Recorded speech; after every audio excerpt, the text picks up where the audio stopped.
പ്രതികൂല കാലാവസ്ഥയെ അതിജീവിച്ച് കൊയിലാണ്ടി എളാട്ടേരിയിൽ ഒരേക്കറോളം സ്ഥലത്ത് നടത്തിയ മഴക്കാല പച്ചക്കറി കൃഷിക്ക് മികച്ച വിളവ്. ഓണവിപണി ലക്ഷ്യമിട്ട് എളാട്ടേരി ഏരിയാരി മീത്തൽ ബാലകൃഷ്ണനാണ് പൂർണ്ണമായും ജൈവവളങ്ങൾ മാത്രം ഉപയോഗിച്ച് കൃഷി നടത്തിയത്. മഴക്കാലത്തെ എല്ലാവിധ പ്രതികൂല സാഹചര്യങ്ങളെയും മറികടന്നായിരുന്നു നേട്ടം. വെള്ളരി, കക്കിരി, വെണ്ട, പയർ, പച്ചമുളക്, നേന്ത്രവാഴ തുടങ്ങി ഒട്ടുമിക്ക പച്ചക്കറികളും ഒരേക്കർ തോട്ടത്തിൽ വിളഞ്ഞു നിൽക്കുന്നുണ്ട്. ചെങ്ങോട്ടുകാവ് ഗ്രാമപഞ്ചായത്തിന്റെയും കൃഷിഭവന്റെയും പൂർണ്ണ പിന്തുണയോടെയാണ് കൃഷിയൊരുക്കിയത്. പൂർണ്ണമായും പ്രകൃതിദത്തമായ രീതിയിലായിരുന്നു ബാലകൃഷ്ണന്റെ കൃഷി പരിപാലനം. ജൈവവളങ്ങളും കോഴിവളവും മാത്രമാണ് ഉപയോഗിച്ചത്. കീടങ്ങളെ നിയന്ത്രിക്കാൻ പച്ചിലകൾ കൊണ്ട് പ്രത്യേകം തയ്യാറാക്കുന്ന കഷായങ്ങളാണ് പ്രയോഗിച്ചത്.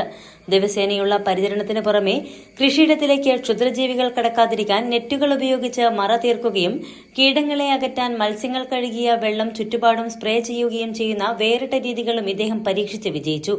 വിജയകരമായി പൂർത്തിയാക്കിയ പച്ചക്കറി കൃഷിയുടെ വിളവെടുപ്പ് അഡ്വക്കേറ്റ് കെ പ്രവീൺകുമാർ MLA നിർവഹിച്ചു. ചടങ്ങിൽ ചെങ്ങോട്ടുകാവ് ഗ്രാമപഞ്ചായത്ത് പ്രസിഡന്റ് KN ഭാസ്കരൻ അധ്യക്ഷത വഹിച്ചു. കനത്ത മഴയിലും നാടിന് മാതൃകയാകും വിധം കൃഷിയിറക്കിയ ബാലകൃഷ്ണനെ MLA പൊന്നാടിയണിയിച്ച് ആദരിച്ചു. ജനപ്രതിനിധികളും കൃഷിവകുപ്പ് ഉദ്യോഗസ്ഥരും നാട്ടുകാരും ചടങ്ങിൽ പങ്കെടുത്തു.